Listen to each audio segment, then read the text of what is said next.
दर्शको नमस्कार. जनता राज न्यूज चॅनलच्या जनता दरबार या कार्यक्रमात मी सुमित गाडेकर आपल्या सर्वांचं स्वागत करतोय. आज शिवजयंती आहे. या पार्श्वभूमीवरती आमच्या लाखो दर्शकांना शिवजयंतीच्या खूप खूप शुभेच्छा. खरं तर छत्रपती शिवाजी महाराजांचा इतिहास अख्ख्या जगाला माहिती आहे, परंतु एका वेगळ्या दृष्टिकोनातून एकंदरीतच शिवाजी महाराजांचा स्त्रियांकडे बघण्याचा दृष्टिकोन कसा होता आणि त्यांच्या संदर्भात महाराजांनी कोणकोणती चांगली कामं केलेली आहेत किंवा स्त्रियांना किती महत्त्वाचं स्थान त्यांच्या स्वराज्यात होतं, या संदर्भात एकंदरीत चर्चा करण्यासाठी आज आपल्या स्टुडिओमध्ये आपण श्रीमती राजश्री चिच्चे चव्हाण मॅडमना आमंत्रित केलेलं आहे. त्या साईबाबा विद्या मंदिर या शाळेमध्ये गेली 19 वर्ष ते अध्यापनाचं काम करत आहेत. मॅडम, आपलं खूप खूप स्वागत आहे. धन्यवाद सर. नमस्कार सर. खरं तर शिवाजी महाराजांचा इतिहास अख्ख्या जगाला माहिती आहे. आपण आजच्या या मुलाखतीत एकंदरीत शिवाजी महाराजांच्या त्या तत्कालीन परिस्थितीमध्ये स्वराज्यामध्ये स्त्रियांकडे बघण्याचा रयतेचा जो काही दृष्टिकोन होता आणि शिवाजी महाराजांनी एकंदरीतच स्त्रियांना जे मानाचं स्थान दिलं होतं, मातेचं स्थान जे दिलं होतं, त्या संदर्भात आपण एकंदरीत बोलणार आहोत आणि बोलता बोलता अनेक उदाहरणांना आपण स्पर्श करणार आहोत. तर माझा पहिला प्रश्न तुम्हाला असा असणार आहे की तुम्हाला काय वाटतं, शिवाजी महाराज म्हणजे त्यांचा दृष्टिकोन कसा होता स्त्रियांकडे बघण्याचा? हो, नक्कीच सर. नमस्कार. सर्वप्रथम मी माझा परिचय करून देते. मी श्रीमती राजश्री चिच्चे चव्हाण, साईबाबा विद्या मंदिर दहिटणे शाळेमध्ये मी गेली 19 वर्ष झालं सहशिक्षिका म्हणून कार्यरत आहे. आणि आज मला तुमच्या स्टुडिओमध्ये मुलाखतीसाठी संधी मिळाली, त्याबाबत खरंच आजचा हा दिवस मी कधीही विसरणार नाही. आणि त्यात आज 19 फेब्रुवारी आजचा हा दिवस म्हणजे माझ्या राजाची जयंती. इतिहासाच्या पानावर आणि रयतेच्या मनावर राज्य करणारे राजे शिवछत्रपती, सर्वप्रथम त्यांना माझा मानाचा मुजरा. कारण असे राजे भेटणे हे क्वचितच विरळच आहे, कारण तशी आता परिस्थिती राहिलेली नाही. कारण शिवाजी महाराजांचा इतिहास बघायला गेलं तर राजमाता जिजाऊंच्या आजचा हा दिवस खूप भाग्यशाली होता. 19 फेब्रुवारी 1630 मध्ये राजमाता जिजाऊंनी एका वीरपुत्राला जन्म दिला आणि त्यांनी इतिहास घडवला. ह्याचं श्रेय खरं तर राजमाता जिजाऊंना पाहिजे, कारण राजमाता जिजाऊ होत्या म्हणून शिवबा घडले आणि शिवबा घडले म्हणून स्वराज्य निर्मिती झाली आणि रयतेला एक प्रजाहित दक्ष राजा त्या ठिकाणी त्यांना मिळाला. शिवाजी महाराजांचा आपण इतिहास म्हणजे अख्ख्या जगालाच माहिती आहे, काय वेगळं सांगण्याची काय गोष्ट नाही. पण महाराजांच्या कारकिर्दीमध्ये स्वराज्यामध्ये स्त्रियांवरती होणारे अन्याय अत्याचार आणि जे अन्याय अत्याचार करतात त्यांना शिवाजी महाराजांनी तसं शासनही केलेलं आहे, तत्काळ केलेलं आहे, तसे निर्णय तेव्हा ते घ्यायचे. तर या संदर्भात काय सांगाल? हो, नक्कीच सर. असं होतं की शिवरायांच्या कार्याला जनता अंतःकरणातून का साथ देत होती, शिवरायांच्या कार्याला जनता अंतःकरणातून साथ का देत होती आणि शिवरायांबरोबर लढताना माझा प्राण गेला तरी बेहत्तर अशी भावना जनतेमध्ये का होती आणि सामान्यातली सामान्य जनता असू दे ती शिवरायांबरोबर लढत होती आणि माझा जीव गेला तरी बेहत्तर, परंतु मी शिवाजी महाराजांसोबत जाऊन लढणार, ही विचार प्रक्रिया त्यांच्यामध्ये का होती. ह्या सर्व गोष्टींचा जर आपण विचार केला आपल्याला अनेक उत्तर मिळतील, पण त्यापैकी एक महत्वाचं उत्तर म्हणजे स्त्रियांविषयीची त्यांची भूमिका किंवा स्त्रियांविषयीचा त्यांचा आदर. राजमाता जिजाऊंनी शिवबांना जन्म दिला आणि राजमाता जिजाऊंच्या छत्रछायेखाली शिवबा वाढले. कारण कसं होतं, शहाजीराजे भोसले तर तेव्हा लहानपणी त्यांच्या जवळ नव्हते, मग राजमाता जिजाऊंनाच त्यांच्या वडिलांची पण आणि आईची पण दोन्ही भूमिका त्यांना करावी लागायची. मग राजमाता म्हणजे जे गुण होते, दयाबुद्धी असेल, उदार अंतकरण असेल, कठोर शासनही त्या करत होत्या, त्या प्रसंगी ते करत होते. हे सर्व गुण आहे ते शिवाजी महाराजांमध्ये लहानपणापासूनच आले, म्हणजे त्यांच्या आईचे ते सगळे गुण त्यांच्यामध्ये आले. त्यामुळे असं स्त्री उदारमतवादी एक राजा आपल्या महाराष्ट्राला, आपल्या देशाला मिळाला. आणि महाभारत, रामायण सारख्या सगळ्या गोष्टी लहानपणीच ऐकायला मिळाल्या. आणि लहानपणापासूनच राजमाता जिजाऊंनी साधू संतांच्या गोष्टी असतील, रामायण महाभारतात मधील कथा असतील त्या रुजवल्या. कारण त्यांना माहित होतं माझा नवरा जसं दुसऱ्याची गुलामगिरी करतो तसं माझा शिवबा करणार नाही, जे माझ्या नवऱ्याने केलं तो माझा मुलगा करणार नाही. म्हणून त्यांच्या मनामध्ये त्यांनी लहानपणापासूनच स्वराज्याचं बिरोजलं की स्वराज्य स्थापन कर, स्वराज्य निर्मिती कर आणि आपल्या जनतेला त्यातून मुक्त कर परकीयांच्या सत्तेमधून. मग एक उदाहरण द्यायचं झालं तर शिवाजी महाराजांनी नेहमी परस्त्रीला माते समानच वागणूक दिली. भले शत्रू पक्षाकडील स्त्रिया येऊ दे त्यांच्या हातामध्ये किंवा त्यांनी जे जिंकलेले देश होते त्यातून आक्रमण केल्यानंतर ज्यांच्यावरती विजय मिळवला आहे तरी पण त्यांना नेहमी आदरानेच वागवलं. आणि त्यांच्या सैनिकामध्ये त्यांनी एक कडक शिस्त ठेवली होती की आपण मोहिमेवर जाताना कोणत्याही स्त्रियांना सोबत किंवा बरोबर आणायचं नाही. आणि शत्रू पक्षाकडील स्त्री असू दे त्यांना कुणीही वाकड्या नजरेने बघायचं नाही. आणि तसं जर असेल तर ते कितीही मोठा सरदार असू दे ते त्यांना जबर दंड आणि शासन करत. त्यांच्या ह्या भीतीनेच कोणीही स्त्रियांकडे वाईट दृष्टिकोनातून बघण्याचं त्यांचं धाडस होत नव्हतं. असे हे आपले शिवाजी महाराज होते. आणि आणखीन एक उदाहरण द्यायचं झालं तर कल्याणच्या सुभेदाराची सून महाराजांना नजर म्हणून भेट केली होती. परंतु त्या स्त्रीकडे बघताच महाराजांच्या तोंडून एक उद्गार निघालं की अशीच माझी आई असती. तर अशा उद्गाराने ते आपले राजे शिवछत्रपती. आणि मानाने त्यांना साडी चोळी अलंकार देऊन अतिशय मानाने त्यांना त्यांच्या सासरी त्यांना पाठवलं. असे हे आपले शिवाजी महाराज. आणि त्यांचं एक उदाहरण द्यायचं झालं तर इतिहासामध्ये अनेक राजे होऊन गेले, अनेकांनी सत्ता स्थापन केलं, अनेकांनी साम्राज्य उभं केलं, पराक्रम केलं. परंतु आपल्या इतिहासामध्ये एकमेव छत्रपती शिवाजी महाराज असे होते की ज्यांच्या राज दरबारामध्ये एक स्त्री किंवा नर्तकीनं नृत्य कधीही केलं नाही. म्हणजे आपण पाहतोय मुघलशाहीमध्ये त्यावेळी ते त्यांच्या पद्धतीने ते नृत्य करायला लावत होते. तसे कार्यक्रम व्हायचे. राजे असं बसायचे, त्यांच्या मनोरंजनासाठी स्त्रिया नृत्य करत होत्या. परंतु आपण कधी असं ऐकलंय का किंवा कधी वाचलंय का? नाही वाचलेलं. की फक्त आपल्या इतिहासामध्ये असे एकमेव राजे शिवछत्रपती होते की त्यांच्या दरबारामध्ये स्त्रीनं नृत्य केलं नाही किंवा एखादी नर्तकीनं सुद्धा नृत्य केलं नाही. असे हे माझे आदर्श राजे शिवछत्रपती.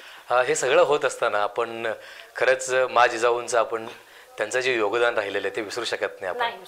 एक आई म्हणून ती भूमिका साकारत असताना एखाद्या स्त्रीला काय भावना असते की आपल्या मुलाला आपण असं घडवणार आहात किंवा घडवणार आहोत? काय असते स्त्रीची भावना त्यावेळी? राजमाता जिजाऊ होत्या म्हणून शिवबा घडले. आता आजकाल मला स्त्रियांना एक सांगावं असं वाटतं की आजकाल स्त्रियावर अन्याय होत आहेत, अत्याचार होत आहेत.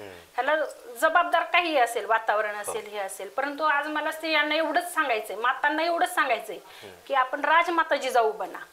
राजमाता जिजाऊने जसे शुभावर संस्कार कसे केले तसे आपण आपल्या मुलावर संस्कार करा की जेणेकरून आपला मुलगा, आपली पत्नी असेल, आई असेल किंवा समाजातील इतर स्त्रिया असतील त्यांच्याकडे ते आदर भावनेनेच त्यांच्याकडे बघतील. हेच जर संस्कार आपण आपल्या मुलावर केले तर सगळ्यांचा स्त्रियांविषयीचा जो दृष्टिकोन आहे तो बदलेल. कारण आताच्या सध्याच्या युगात राजमाता जिजाऊंची गरज आहे, त्यांच्या विचारांची गरज आहे, त्यांच्या स्वातंत्र्याची म्हणजे त्यांचे जे विचार होते त्या विचारांची गरज आहे. तर संस्कारांची पण गरज आहे. तरच आपले शिवबा आपल्याला मिळतील, शिवबा घडतील. आपण पाहतोय जेव्हा शिवाजी महाराजांचा इतिहास असो किंवा मुघलशाही पण असो, मुघलशाहीमध्ये स्त्रियांवरती अन्याय अत्याचार झाले, त्यावेळेसची तत्कालीन परिस्थिती त्याविषयी काय सांगाल का? आता शिवरायांच्या काळामध्ये स्त्रियावर अन्याय अत्याचार होत होते.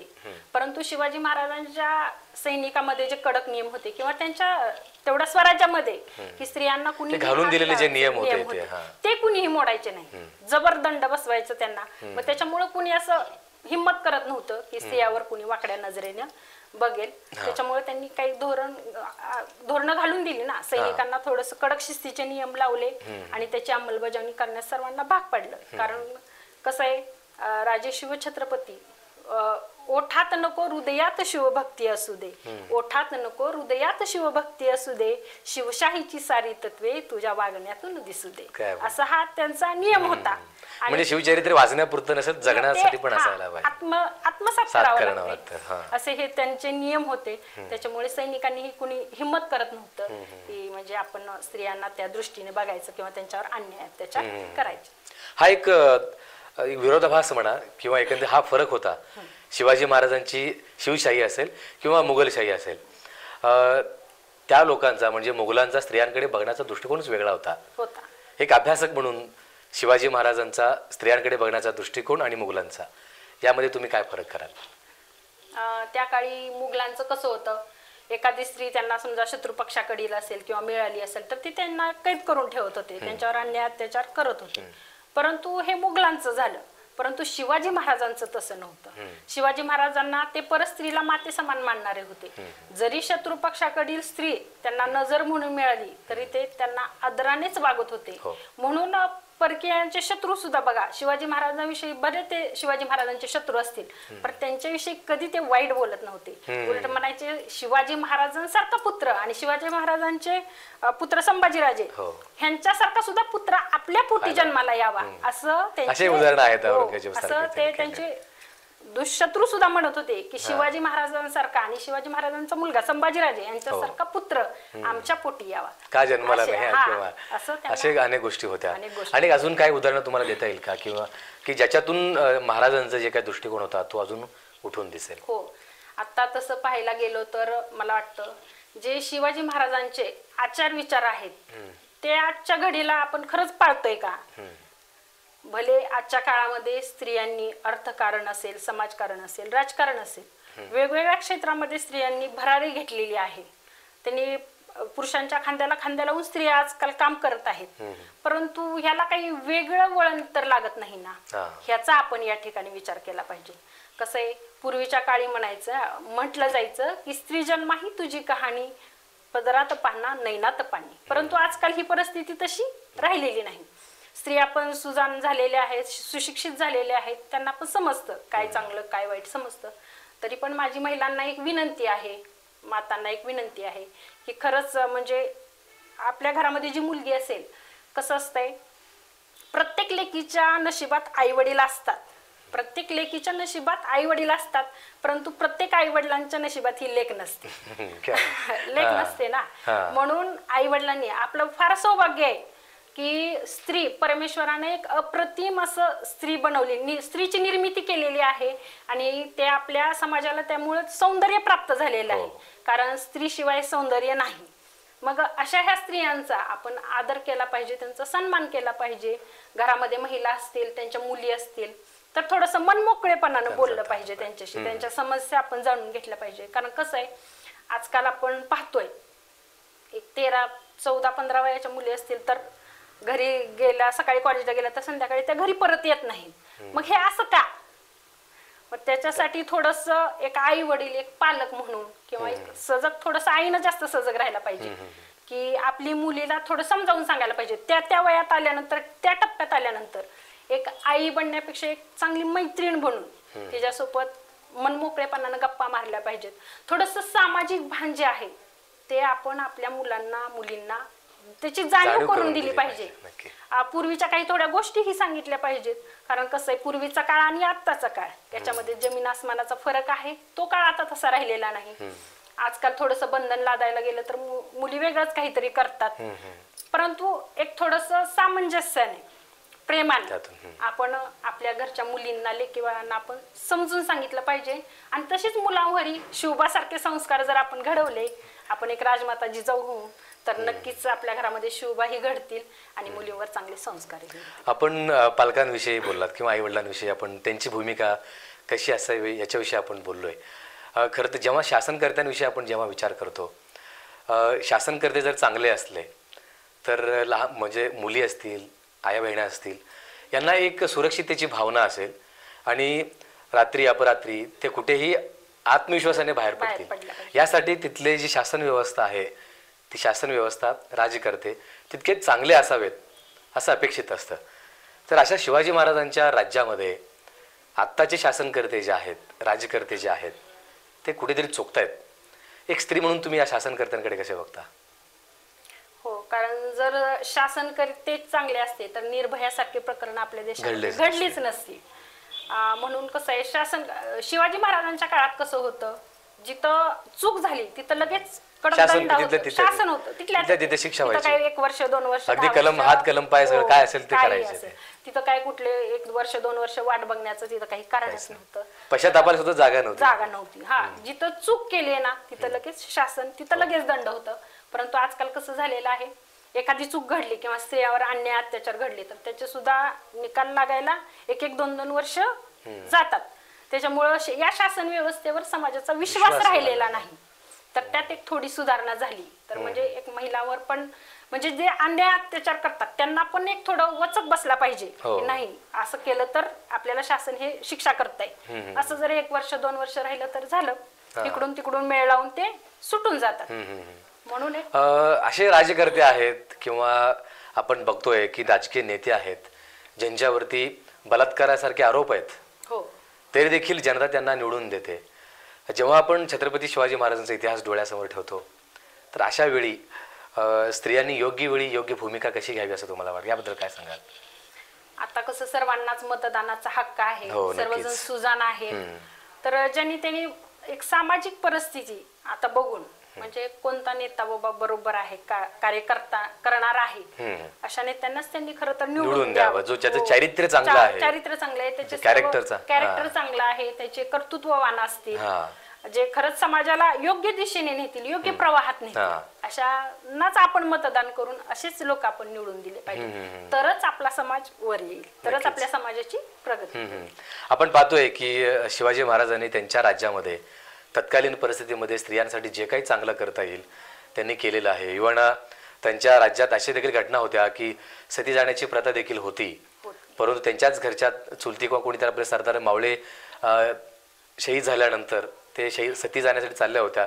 शिवाजी महाराजांनी त्यांना थांबवलं, त्यांनी ती प्रथा मोडली. म्हणजेच व्यवस्थेच्या विरोधात ते गेले, कारण तिथे स्त्रीचा जीव महत्वाचा वाटला त्यांना. या उदाहरणाबद्दल तुम्हाला काय वाटतं? हो नक्कीच सर.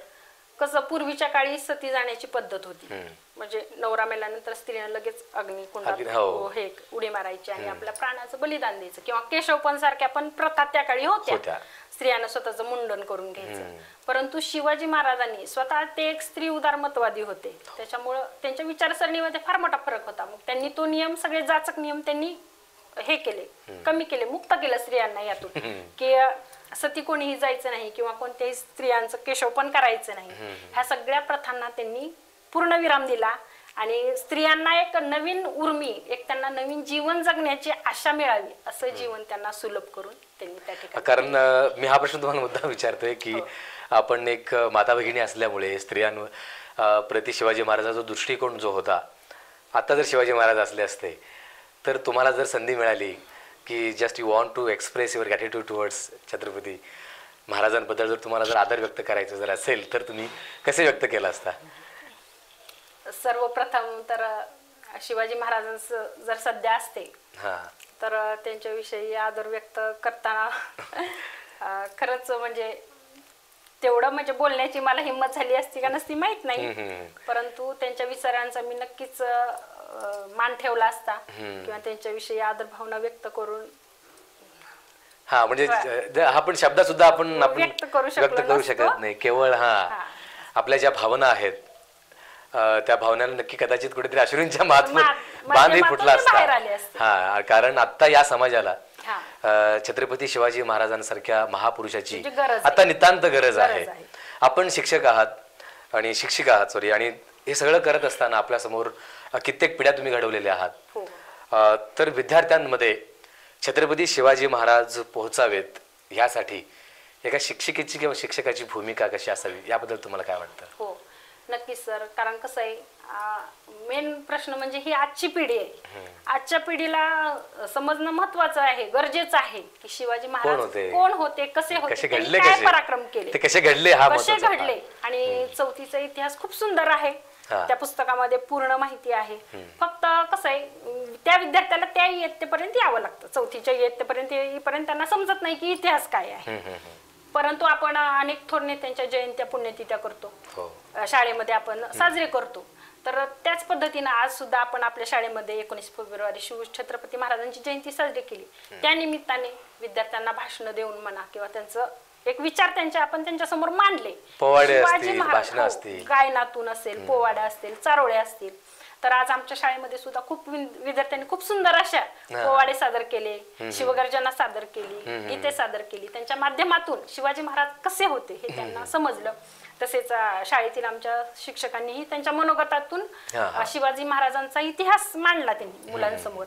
आणि चौथी मध्ये तर जे विद्यार्थी आहेत त्यांचं तर अध्ययन होतंच, अध्यापन करतात शिक्षक, त्यांना तो पूर्णपणे इतिहास समजलेला आहे. शिवाजी महाराजांच्या जन्मापासून ते मृत्यूपर्यंत कसं कसं घडले शिवाजी महाराज, तो पूर्ण इतिहास मुलांना कळलेला आहे. आणि तो इतिहास इतका कळलेला आहे की ती मुलं आता कधीही विसरू शकत नाही. बरं, खूप चांगली गोष्ट आहे. आपण पाहतोय की आता मुलांच्या हातात, विद्यार्थ्यांच्या हातात मोबाईल फोन आलेला आहे. माहित नाही आता ते मैदानात कितपत जातात, कोणकोणते मैदानी खेळ खेळतात पालकांना देखील माहीत नाही आहे. किंबहुना पालकांना देखील आवडत नाही की माझा मुलगा आता मातीत खेळावं. इतकी आता भयानक परिस्थिती निर्माण झालेली आहे. अशा परिस्थितीमध्ये शिवाजी महाराजांना मुलांना शिकवायचं आहे, हातात मोबाईल फोन आहे आणि टेक्नॉलॉजी त्यांच्याकडे आहे. तर अशा वेळी शिक्षकांसमोर खूप मोठा चॅलेंज आहे. तर मोबाईल थ्रू मुलांना शिवाजी महाराज कसे समजावून सांगावं? आता सध्या जर संगणकाचंच युग आहे, टेक्नॉलॉजी आहे सगळीकडं, परंतु मोबाईल थ्रू म्हणण्यापेक्षा आपण जसं वर्गावर जाऊन अध्यापन करू, जसं शिवाजी महाराजांचा इतिहास आपण मुलांना समजावून सांगू, ते पण एक वेगळंच कानावर पडतं. परंतु आता टेक्नॉलॉजी आहे, आपल्याला आता मोबाईलच्या संदर्भातून त्यांना माहिती करून द्यायची की शिवाजी महाराज कसे होते. तर त्याच्या बाबतीत काही त्यांचे थोडेसे पोवाडे असतील ते थोडे ऐकून, त्यांची शिवगर्जना आहे, त्यांचा थोडासा इतिहास आपण, बरेच चॅनेल्स आहेत किंवा चित्रपट आहेत, व्हिडिओ आहेत भरपूर शिवाजी महाराजांचे, ते मुलांना ऐकवून त्या म्हणजे जाणून बुजून त्यांना ऐकवायला लावणं हा फार खूप महत्वाचा आहे. कारण आधी आम्हाला आठवतं, आम्ही लहानपणी होतो जेव्हा शाळेत असताना बाल छत्रपती असं तो चित्रपट होता शिवाजी महाराजांचा, ते अख्ख्या शाळेला आम्हाला दाखवलं जायचं पडद्यावरती. आता ती परिस्थिती किंबहुना कमी होत चाललेली आहे, मुलांकडे मोबाईल फोन आहे, त्यामुळे ती जागरूकता व्हायला पाहिजे, तितक्या पद्धतीनं होत नाही. आपण पाहतोय की मुलं आता शिवजयंती असल्यामुळे शिवाजी महाराजांच्या पेहरावामध्ये दिसतात, मावळ्यांच्या पेहरावामध्ये दिसतात, आपण ऍक्टिव्हिटी करतो. ते तेवढ्यापुरतं मर्यादित न राहता शिवाजी महाराज अजून समाजात पोहोचले पाहिजेत, यासाठी आपण काय काय कोणकोणते उपक्रम करू शकतो? हो, शिवाजी महाराजांविषयी सांगायचं झालं तर आपल्या सांस्कृतिक कार्यक्रम असतील, त्याच्यामधून आपण शिवाजी महाराजांचे वेगवेगळे इव्हेंट घेऊ शकतो. त्याच्यामधून त्या नाट्यकरणाच्या सादरीकरणातून मुलांना शिवाजी महाराज कसे होते हे पण समजू शकते. किंवा एखादी फिल्म शिवाजी महाराज, आता तानाजी अँड वॉरियर फिल्म असेल, नवीन चित्रपट आलेले आहेत, चित्रपटात आलेले आहेत, बाजीप्रभू देशपांडे असतील, घोडखिंड, पावनखिंड, छान चित्रपट आलेले आहेत. हे चित्रपट दाखवून आपण एक वातावरण निर्मिती करू शकतो. इतिहास कसा होता, शिवाजी महाराज कसे होते, आणि शिवाजी महाराजांना हे जे सरदार भेटले, जे बाजीप्रभू देशपांडे असतील किंवा तानाजी मालुसरे असतील किंवा शिवाकाशी असेल, जीवा महाल असतील, आता हे मिळतील का? महाराज लाख मेलं तरी चालतील, पण लाखाचा पोशिंदा मात्र जिवंत राहायला पाहिजे असे म्हणणारे आता बाजीप्रभू भेटतील का? आधी लगीन कोंडाण्याचं आणि मग माझ्या रायबाचं असं म्हणणारे तानाजी मालुसरे आता भेटतील का? शिवरायांचा वार स्वतःच्या अंगावर झेलणारे जीवा महाल आता भेटतील का? म्हणजे ह्या गोष्टी ह्या ज्या नाट्यकरणातून असतील किंवा चित्रपटाच्या माध्यमातून अशी उदाहरणं अशा स्वरूपात येणं हे उदाहरणं महत्वाचे आहेत. कारण शिवाजी महाराजांनी एकटे हे काही करू शकत नव्हते, स्वराज्य त्यांनी उभा केलं, पण त्यांच्या साथीला ही जोड होती, हे जीवाला जीव देणारे सरदार त्यांच्या सोबत होते, म्हणून महाराजांनी एवढं स्वराज्य निर्माण केलं. रयतेचा त्यांच्यावर एवढं विश्वास आला की खरंच हे आपले राजे म्हणजे शिवछत्रपती शिवाजी राजे, आणि त्यांना हे अनमोल हिरे मिळाले होते जे त्यांनी वेचून वेचून घेतलेले होते, ते पण त्यांना काही असं सहजासहजी मिळालेले नाही. बाजीप्रभू देशपांडे असतील, तानाजी मालुसरे असतील, त्यांचं कार्यकौशल्य शिवाजी महाराजांनी बघितलं अगोदर, आणि हा हिरा आपल्या राज्यात पाहिजे असं त्यांच्या मनामध्ये ही गोष्ट आली, आणि त्यांनी जाऊन ते हिरे आपल्या राज्यामध्ये घेऊन आले, आणि त्या हिऱ्यांनी पण खरोखर सोनं ते चमकले. म्हणजे शिवरायांसाठी त्यांनी आपल्या प्राणाचं बलिदान दिलं आणि स्वराज्याच्या कामामध्ये त्यांनी हातभार लावला. असा हा इतिहास आजच्या पिढीला, आजच्या मुलांना कळणं गरजेचं आहे. तर ते आपल्या शाळेमध्ये विविध चित्रपटाद्वारे, नाट्यकरणाद्वारे ते आपण मुलांना सांगू, दाखवणं ती आपली खरी नैतिक जबाबदारी आहे. ही आपली जबाबदारी आहे. आपण पाहतोय छत्रपती शिवाजी महाराज हे माझ्या डोळ्यासमोर आदर्श होते, म्हणून मला अशी राजघटना लिहिता आली, असं स्टेटमेंट डॉक्टर B.R. आंबेडकरांचं आहे. खूप मोठं स्टेटमेंट आहे त्यांचं. याच्यातच कळतं की शिवाजी महाराजांची कीर्ती किती महान होती. राजघटनेमध्ये स्त्रियांना सगळे अधिकार देण्यात आलेले आहेत. ते अधिकार आज स्त्रियांना खरंच घरी असेल, समाजात असेल, कार्यालयात असेल, त्यांना तो अधिकार दिला जातोय का? तुम्हाला काय वाटतं? तसं पाहायला गेलं तर स्त्रियांच्या अधिकाराविषयी म्हणाल्यानंतर बऱ्याच आता क्षेत्रात स्त्रियांनी उंच भरारी घेतलेली आहे. काही ठिकाणी तो अधिकार त्यांनाही मिळत आहेत, परंतु जे घर बसलेल्या स्त्री आहेत किंवा ग्रामपंचायत लेवलला सुद्धा आपण पाहतोय की बऱ्याच महिला आता आहेत, वेगवेगळ्या पदावर काम करतात, त्यांना थोडेसे अधिकार पण मिळालेले, त्यांना त्याची जाणीव पण झालेली आहे. परंतु ज्या गृहिणी आहेत, आता आम्ही आमच्या शाळेच्या माध्यमातून काय करतो की गृहिणींना एक व्यासपीठ मिळावं म्हणजे माता पालकांना पण काही थोडस हे व्यासपीठ मिळावं की त्यांना पण एक काम करण्याचं म्हणजे आवड असते की आपण थोडस पुढे यावं, काहीतरी करावं. कारण घरी बसूनच त्यांना हे काही नॉलेज ज्ञान मिळणार नाही.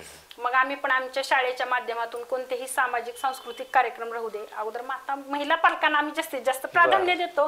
उदाहरण द्यायचं झालं तर आषाढी दिंडीपासून आम्ही आमच्या शाळेमध्ये वेगवेगळे इव्हेंट घेत असतो.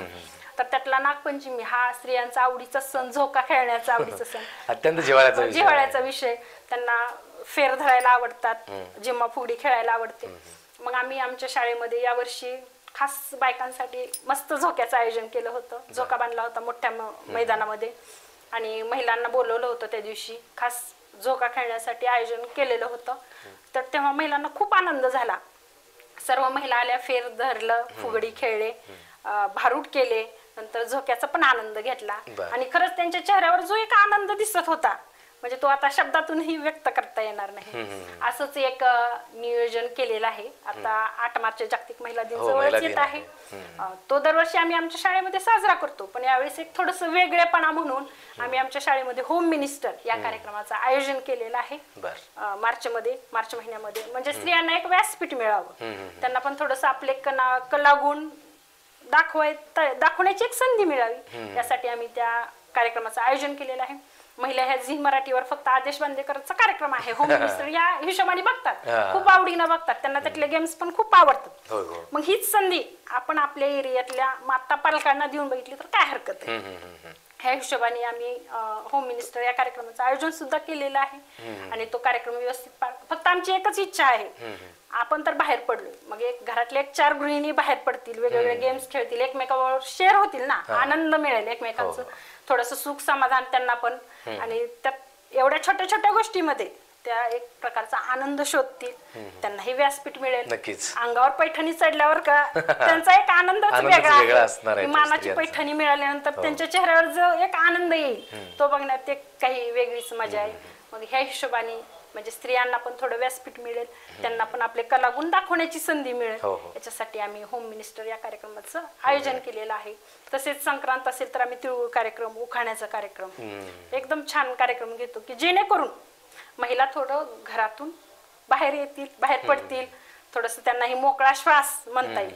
कारण कसं आहे, आजच्या या धावपळीच्या जीवनामध्ये माझं महिलांना एवढंच सांगणं आहे की संसार बघता बघता आपल्या स्वतःकडे पण लक्ष द्या. कारण आपण चांगलं तर घर चांगलं, म्हणजे आपलं आरोग्य स्वतःचं आरोग्य जपा, तरच तुम्ही मुलांचं, लेकरा बाळांचं, नवऱ्याचं आरोग्य सांभाळू शकता. मग त्यासाठी अगोदर स्वतःला पण जपा आणि थोडस वेळात वेळ काढून थोडं स्वतःसाठी पण स्वतःसाठी आवडतं ते करा. कारण कसं आहे, काम हे आपल्याला काही चुकलेलं नाही. स्त्री जन्म ही तुझी कहाणी, काम कुठं चुकलेलं नाही. आपण कुठल्याही पदावर जावा, किती उच्च शिक्षित व्हा, पदावर जावा, आपल्याला घरातलं काम काही चुकलेलं नाही. म्हणून थोडासा वेळ हा स्वतःसाठी द्या, थोडस मन मोकळेपणाने जगायला काय हरकत आहे. कारण हे धक्काधक्कीचं जीवन आहे सध्याला चालू, उद्या काय होईल सांगता येत नाही.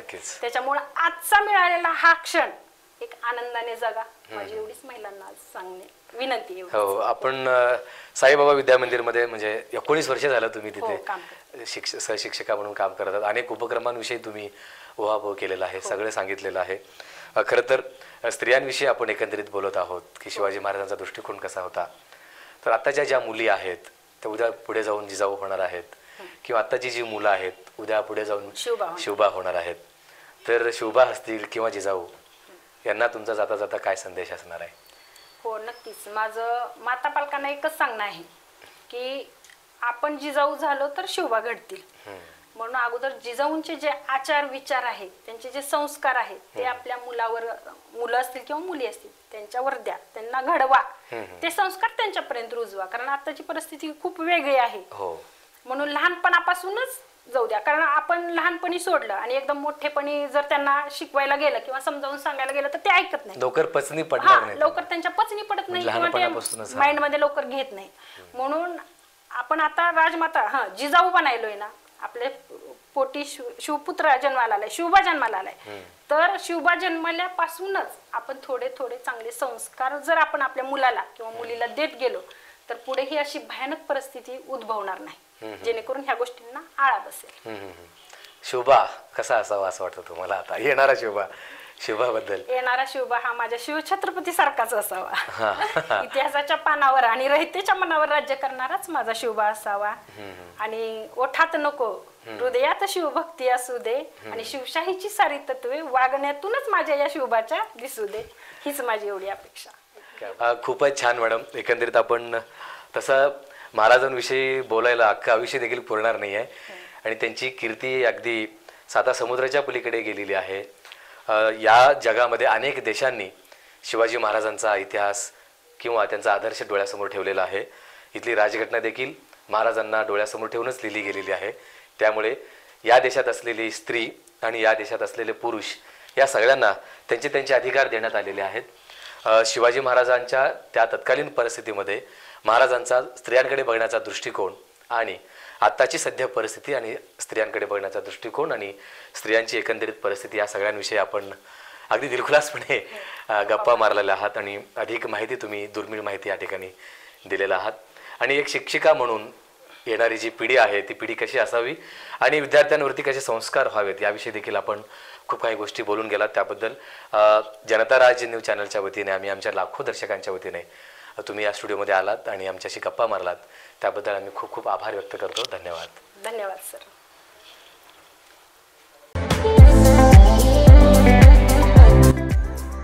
या बातमीपत्राचे प्रायोजक आहेत हॉटेल चित्रा एक्झिक्युटिव्ह.